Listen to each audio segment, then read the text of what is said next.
Teaching school pedagogy of maths के लिए आपकी क्लास नंबर 12 है ये, और आपका चैप्टर 12 की प्रैक्टिस भी है।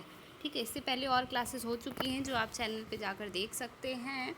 चलिए स्टार्ट करते हैं। पहला क्वेश्चन क्या दे रखा है, एक उत्तम पुस्तक जो है वो शिक्षकों की शिक्षक होती है, ये कथन संबंधित है। ये कथन किसके द्वारा दिया गया है, ऐसा बोला जा रहा है। तो एक उत्तम पुस्तक शिक्षकों की शिक्षक होती है, ये कथन संबंधित है डॉक्टर थ्रिंग से। ठीक है, आपका ऑप्शन नंबर ए सही हो जाएगा। डॉक्टर थ्रिंग के द्वारा ऐसा कहा गया है कि एक उत्तम पुस्तक शिक्षकों की शिक्षक होती है। अगले प्रश्न में आते हैं। दूसरे नंबर में, शिक्षक एवं पाठ्य पुस्तक विद्यालय का निर्माण करते हैं, ये कथन है किससे संबंधित है? ये कथन किसके द्वारा कहा गया है? तो ये कथन कहा गया है डगलस के द्वारा। डगलस से संबंधित है कि विद्यालय का निर्माण करते हैं शिक्षक और पाठ्य पुस्तक, डगलस ने कहा है। चलिए अगले प्रश्न में आते हैं। तीसरे नंबर में, पुस्तक वह माध्यम है जिसके द्वारा शिक्षक को कक्षा के सामने प्रस्तुत करता है। शिक्षक क्या करता है? विषय को कक्षा के सामने प्रस्तुत करता है। यह कथन संबंधित है। यह कथन किसके द्वारा कहा गया है? तो यह कथन कहा है मैक्सवेल से संबंधित है। मैक्सवेल के द्वारा कहा गया है कि पुस्तक ही वह माध्यम है जिसके द्वारा शिक्षक विषय को कक्षा के सामने क्या करता है? प्रस्तुत करता है। चलिए अगले प्रश्न में आते हैं। चौथे नंबर में, पुस्तक सहायक सामग्री है, अध्यापक की दासी है, स्वामिनी नहीं। ये भी कथन किससे संबंधित है? ऐसा कथन किसने कहा है कि पुस्तक जो है वो अध्यापक की क्या है? दासी है, स्वामिनी नहीं। ये कथन किसके द्वारा कहा गया है? तो ये कथन कहा गया है बोसेन के द्वारा। बोसेन से संबंधित है, बोसेन ने ऐसा कहा है। चलिए अगले प्रश्न में आते हैं। पाँचवें नंबर में, पाठ्य पुस्तकों का मूल्यांकन करने के लिए निम्न व्यक्तियों की सम्मतियों प्राप्त करना आवश्यक है। किसकी? मतलब जो निम्नलिखित ये दे रखी हैं इनमें से क्या आवश्यक है? तो विषय से संबंधित किसी विद्वान की सम्मति होनी चाहिए, विषय के अनुभवी एवं योग्य शिक्षकों की सम्मति, विद्यार्थियों की सम्मति, और उपरोक्त सभी जो भी पाठ्य पुस्तक होती हैं उनका मूल्यांकन के लिए उपरोक्त इन सभी सम्मतियों का होना आवश्यक है। तो आपका ऑप्शन नंबर डी हो जाएगा। चलिए अगले प्रश्न में आते हैं।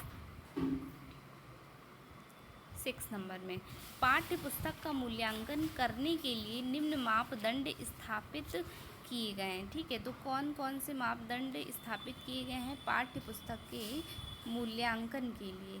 पुस्तक का यांत्रिक पहलू होना, पुस्तक का प्रस्तुतिकरण, और पाठ्य पुस्तक की व्यवस्था। तो उपरोक्त सभी जो हैं मूल्यांकन करने के लिए मापदंड स्थापित किए गए हैं। अगले प्रश्न में आते हैं। 7वें नंबर में, किसके द्वारा बालकों की स्मरण शक्ति की परीक्षा की जाती है? तो बालकों की जो स्मरण शक्ति होती है उसकी परीक्षा किसके द्वारा की जाती है? प्रत्यय स्मरण प्रश्नों के, मिलान परीक्षा के, वर्गीकरण परीक्षा के। तो ये की जाती है प्रत्यय स्मरण प्रश्नों के द्वारा। स्मरण इसमें भी आ रहा है तो इसमें भी क्या आ रहा है? प्रत्यय स्मरण।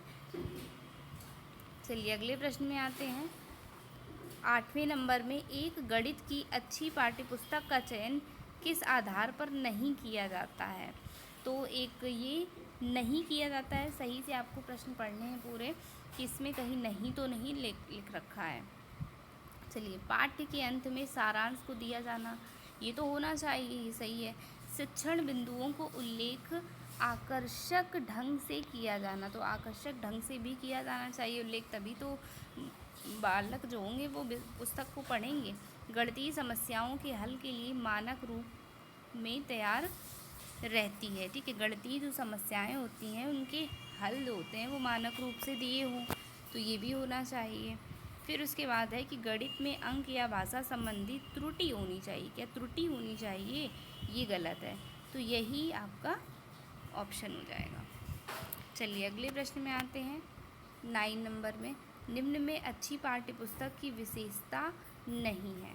कौन सी अच्छी पाठ्यपुस्तक की विशेषता नहीं है? पुस्तक का लेखक अनुभवी व्यक्ति होना चाहिए। भाई पुस्तक अनुभवी व्यक्ति लिखेगा तभी तो पुस्तक सही से लिख पाएगी। पुस्तक छात्रों की आयु स्तर बुद्धि के अनुकूल होनी चाहिए, ये भी सही है। पुस्तक का उचित मूल्य होना चाहिए, ये भी सही है। पुस्तक में संशोधन नहीं किया जाना चाहिए, ये गलत हो जाएगा, क्योंकि संशोधन जो है वो किया जाना चाहिए। अगर कोई त्रुटि है तो संशोधन होना चाहिए। तो आपका ऑप्शन नंबर डी, ये अच्छी पाठ्य पुस्तक की विशेषता नहीं है। अगले प्रश्न में आते हैं, निम्न में वस्तुनिष्ठ परीक्षा प्रणाली की विशेषता है। जो वस्तुनिष्ठ परीक्षा प्रणाली है इसकी विशेषता क्या है? तो इसकी विशेषता विश्वसनीयता भी है, वस्तुनिष्ठता भी है और ज्ञान का सही मूल्यांकन। तो उपरोक्त सभी जो है वस्तुनिष्ठ परीक्षा प्रणाली की विशेषताएं हैं। अगले प्रश्न में आते हैं 11वें नंबर में, ये कथन दे रखा है, किससे संबंधित है? निर्णयों के परीक्षण हेतु बहुनिर्वाचन प्रश्न एकमात्र साधन है। तो ऐसा कथन किसने कहा है? तो ये ली से संबंधित, ली के द्वारा ये कथन कहा गया है कि निर्णयों के परीक्षण हेतु बहुनिर्वाचन प्रश्न एकमात्र साधन है। वीडियो अगर पसंद आई हो तो लाइक करें, शेयर करें। अगर आपने अभी तक चैनल को सब्सक्राइब नहीं किया है तो सब्सक्राइब करें, जिससे आपको और आने वाली वीडियोस टाइम से मिलती रहें। धन्यवाद।